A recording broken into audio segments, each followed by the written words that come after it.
Welcome to Chicago Auto Pros. I'm Jason. In this video, we are doing a real-world test on my Tesla. So let me explain it to you what we did. We took half of my hood here and we put paint protection film on one half and no paint protection film on the other half. And then we split it in half again and I ceramic coated the top half and I did not put anything on the bottom half. And I did this as a real world test so you guys can see the results when driving your car if you get any of these protection options on your car.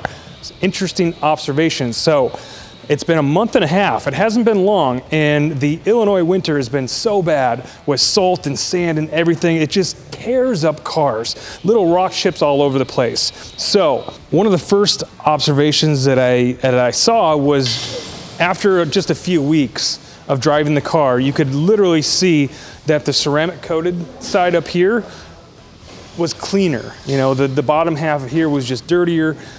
The top half is cleaner, and that's what a ceramic coating is for. It's gonna keep your car cleaner longer. The second observation, so after a month and a half, we're looking at this hood, and between the ceramic coated side and the non-ceramic coated side, so this is the paint. We didn't put any paint protection film over here, put ceramic coating on here, no ceramic coating on here. We did our polishing, we did everything normal, but you can literally see that the ceramic coating side is deeper looking. It's blacker looking, and it looks good. And it has helped on some of the very small swirls that we see. So on this side, you can actually see it looks a little bit gray. What that is very small swirl marks in the paint that are in there, and it doesn't look as deep and glossy as this side does. So it does protect it a little bit from scratching, but as you can see on this side, it still has scratches in it, just like this side. I mean, any bigger scratches when you're washing a car, there's risk when you're using a mitt and washing it, and if you have any dirt or salt or anything on the car, it can actually mar and scratch the paint. Now on this side, so observations from PPF to non-PPF, this is a self-healing top coat. So with the sun, hot water, or actually we just used a heat gun, you can actually see the scratches and swirl marks actually self-heal. So it's in the middle of the winter, even if I put this outside, it's not gonna get hot enough to heal the scratches, so that's why we use the heat gun. But normally, put it outside, get it in the sun, it'll heat up and it'll self-heal those scratches, and you can see the difference between the PPF side and the non-PPF side. So you see all those scratches, all those marring, all those marks, versus there's none on this side. There's virtually none. This can still scratch. It only has a small self-healing clear coat on top. So, but any of those induced scratches from washing will heal itself. Next thing that we're gonna look at is rock chips. This is what really bothers me. You can see both of these have rock chips. If I stand back here 2 feet, I can see on the hood that wasn't PPF'd, it has 1, 2, 3, 4 big rock chips that I can literally see the paint is gone.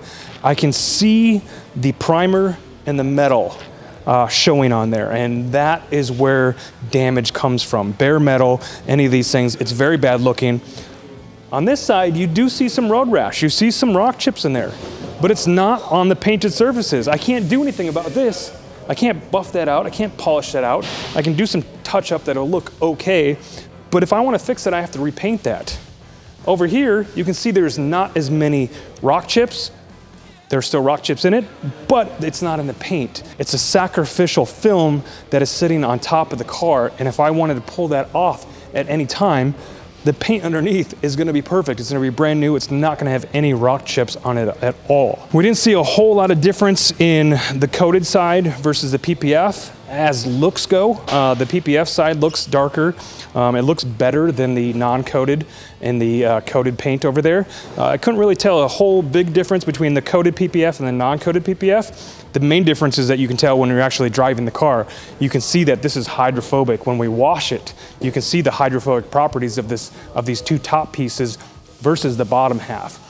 There are a lot of films out there that are hydrophobic for a little while, but over time they're gonna lose their hydrophobic properties, and using a coating or a spray SiO2 will help keep that coated and keep it clean for longer. So interesting test. You know, I took it upon myself to use my car to show the world what is the difference between a ceramic coating, non-PPF versus PPF, and show you the difference after just driving this after a month and a half. I'm an aggressive driver, I drive a lot, and I drive in the Midwest. So this is kind of worst case scenario here that you guys are seeing. I love it. I'd love to hear your comments, what you guys think. Do you have PPF on your own car? Because you might want to think about getting it after looking at this. Thanks for watching.